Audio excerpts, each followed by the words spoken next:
Well, good morning, everybody, and it's hard to believe we're already into March, and it's not going to be long before we're starting to fill our boots with Easter eggs, which is going to be absolutely fantastic. And of course, last week was the first round of the Super Rugby series, and as I talked about last time, we had the naming rights for the Asteron Life Super Rugby, and it was a great weekend of rugby. I got to go to two games, which was the Waratahs versus the Force, and of course Brumbies versus the Reds, and for me it was great to see the Waratahs start off the year with a win, which was great. This morning I feel incredibly privileged because we've got a guest that I'm interviewing called Ron Kauffman.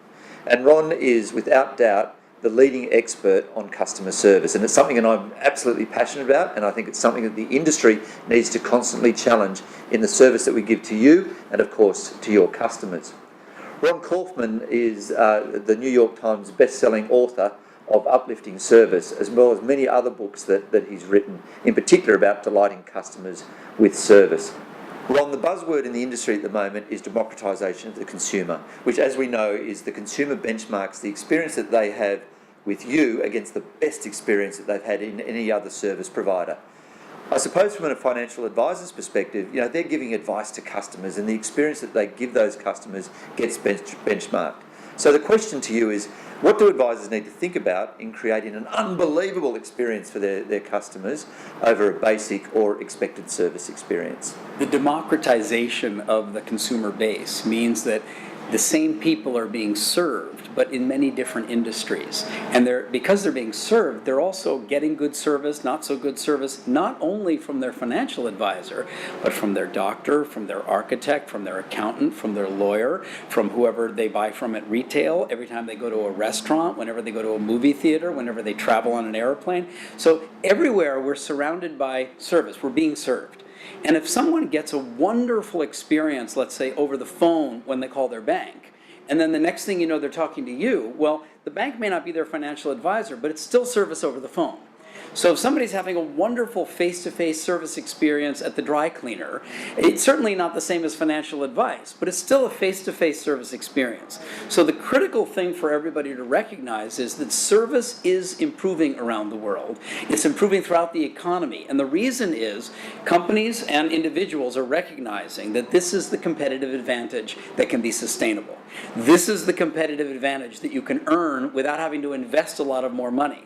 This is the competitive advantage that can differentiate you from others. So as financial advisors, as a life insurance company, we have to recognize that our customers are evaluating us not just compared to other life insurance companies, but to all other service providers. Ron, you have a frame of reference called perception mapping, which you've taken me through, and I think it's an incredible way to measure your experience or the service that you provide, and then how you constantly lift that up to another level. Could you just explain to my audience how advisors could actually use perception mapping to improve the whole experience for their customers?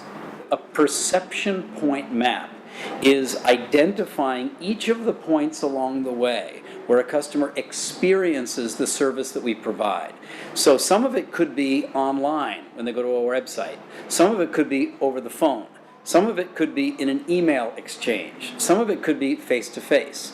Some of it could be interacting with our physical forms that need to be filled out. Some of it could be receiving a policy document and then trying to figure out what you need in there. Some of it could be asking a question and getting an answer. Some of it could be in a claims process. So whatever the transaction is, whether it's a new policy or whether it's a claim situation or even internal service from colleague to colleague, the service is actually delivered at multiple perception points. And we can map those out from the beginning to the middle to the end.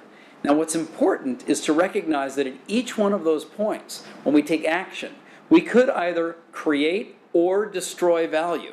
So if we serve someone the way they expect or desire, or we even surprise them, we're creating more service value. But if at any one of those points, their experience is below what they expected, instead of adding value, it actually diminishes value. It hurts the brand. It lowers the entire service experience. Every perception point counts. And Ron, my final question to you today is, if an advisor could pick three things that they could implement in their business straight away to deliver a world-class service experience, what would those three things be? Well, the first one is to polish your perception points. So if you meet people face to face, groom up. Look good.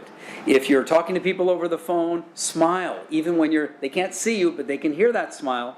If you're writing something to someone, take a moment and review that message to ensure that their experience of receiving it is going to be as positive as you can make it. So for every single perception point, it could be the counter, it could be the way the documents themselves are put together, polish those points to create the best possible perception. That's number one. Number two is to personalize the value that you provide. Some people value speed, just get it done. Other people say, don't rush me. Some people want to be told, this is the best thing for you. Other people want all the options. Some people want to be a little bit anonymous. Other people want lots of personal attention. Neither of those are right or wrong. They're different. And so the second key point is to personalize the value that you provide to other people. Get to know them better, and then take the action that they will appreciate. The third is to keep studying service. As a service provider, you may say, well, I'm in the financial industry, that's all I really need to pay attention to is my competitors or the same industry. Not at all. We're all in service to each other. We're in a service economy, in a service world with one another. So everywhere you go, whether you're going to church, whether you're going shopping, whether you're going to a restaurant, whether you're going to a theater, whether you're going into another business, notice the service that you receive. When you're online, notice what works. Notice what other service providers are doing, and then think, how can you apply the best practices that they're using in your business? Study service. Become a student of service improvement.